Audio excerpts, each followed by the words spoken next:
Hi, my name is Sonia. I'm a local realtor for the GTA, so I work in areas like Toronto West as well as Mississauga.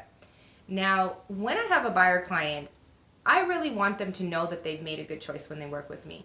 So, do I get them to sign a buyer representation agreement? Yes, I do. Is my buyer representation slightly different? Yes, it is. And it's different in that I believe that the standard buyer representation agreement, Form 300, personally, I believe that it is very one-sided and it benefits only the agent. I've gone ahead and I've made some changes to really add value for my clients. So when my buyer clients sign an agreement to say that they want me to work on their behalf, they are signing an agreement that also has value for them. The agreement states that I will negotiate the price of the property of their choosing down by $10,000. Okay? I have that written in there. It's contract, it's binding. And if I don't negotiate it down by $10,000, I pay them. I pay them $1,000 on closing. Another addition of value that I've put in my contract for the clients that want to work with me is they know that at any point they can cancel the contract. There's no obligation to work with me. I don't want to force anyone to work with me. This should be a really, really smooth business relationship. So I have a clause in there that means it's easy for them to get out. There's going to be no hassle.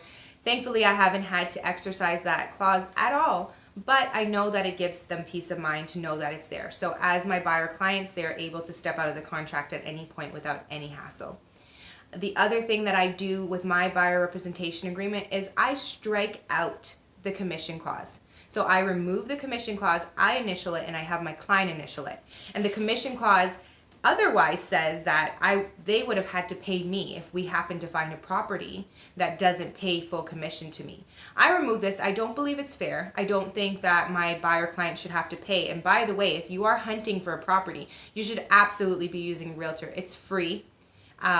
There's no charge for you for the most part unless you have this commission clause in there. And what I do is I remove that clause.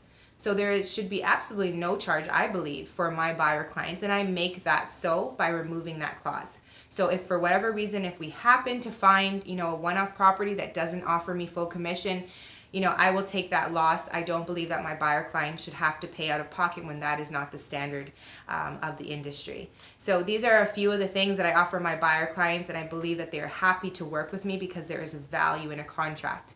I strongly believe that a contract should have value to both sides and both parties signing.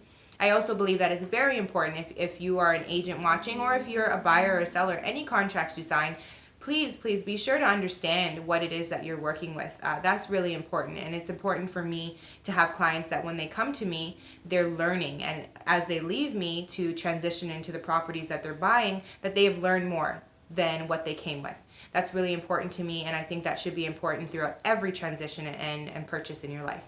So thank you so much for watching. If you are looking for more information on a buyer representation agreement, what it is, if you should sign it, what types of agents use buyer representation agreements, go ahead, check out another video that I have. It goes into depth about it.